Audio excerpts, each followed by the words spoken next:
The idea for this video came from Simon Pridmore's article in Xray Mag, in his article where he talks about just this, things that we can thank tech divers for, or as Shaun puts it, things that we can Thnak tech divers for. Whoa! Thnak is a word? Tech diving is often seen as complicated and cumbersome by most recreational divers, and only a few see it as something to aspire to. What many modern recreational divers might not know is that many of the things that you use and do come directly from tech divers. Procedures and equipment has been put through its paces by technical divers, and if it received their seal of approval, it then trickled down to recreational diving because it made diving safer.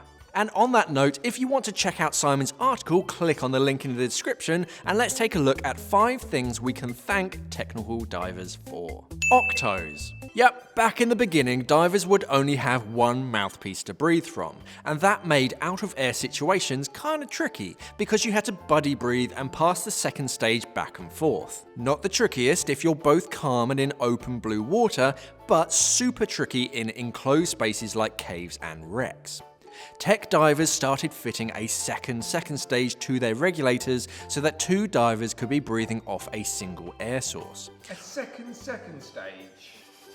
Yeah. So 4 stages? No.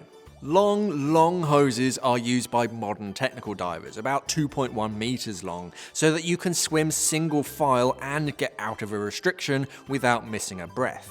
Your modern recreational regulator setup mimics this with a 90cm Octo hose, which is fine for open water. Nitrox. Nitrox was dubbed the devil's gas, and all advertising of it at dive shows was banned, and even the Cayman Islands banned it apparently for a time. The higher oxygen content of Nitrox, or EANX, may restrict your depth, but it extends your bottom time.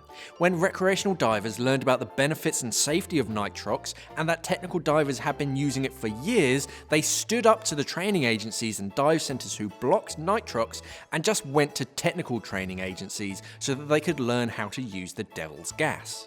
Now you see the familiar green and yellow bands everywhere, and all the training agencies I know teach Nitrox. DSMBs. Those funny orange sausages you see popping up on the surface at the end of a dive, yep, they came from technical divers.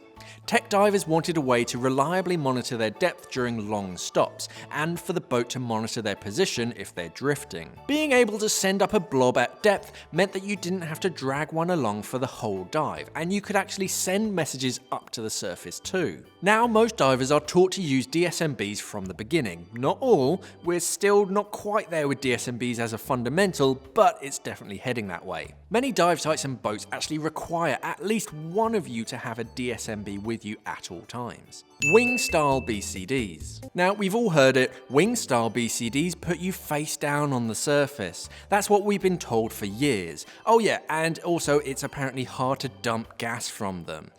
Like the internet fact that you eat 8 spiders during your sleep, it's all false. And even though most end up with wing-style BCDs, it still instills doubt and fear for new divers thinking about moving out from a jacket style. Ask any wing-style diver and they will tell you that wings are the way to go. They hold you in a better position in the water, and no, they don't hold you face down on the surface. If they do, just lean back a bit. Wings have so many benefits over jackets that I will never go back to a jacket style BCD, and I've never had trouble dumping gas from one of them. Configuration. Why do you think all BCDs have similar D-rings on them? Because technical divers use D-rings on their harness rigs. Before modern configurations, hoses and accessories would just dangle freely in the water like a Christmas tree diver, damaging gear, the reef, and creating flappy snag hazards. #flappy snag hazards.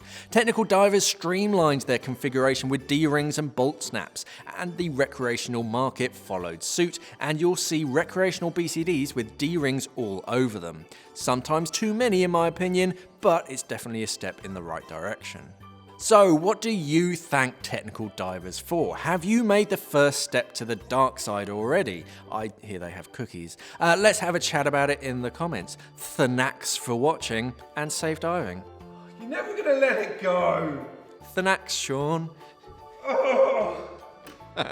We are an online dive store serving the UK and the world for all your diving equipment needs. So why not visit us at simplyscuba.com or click the box on your screen.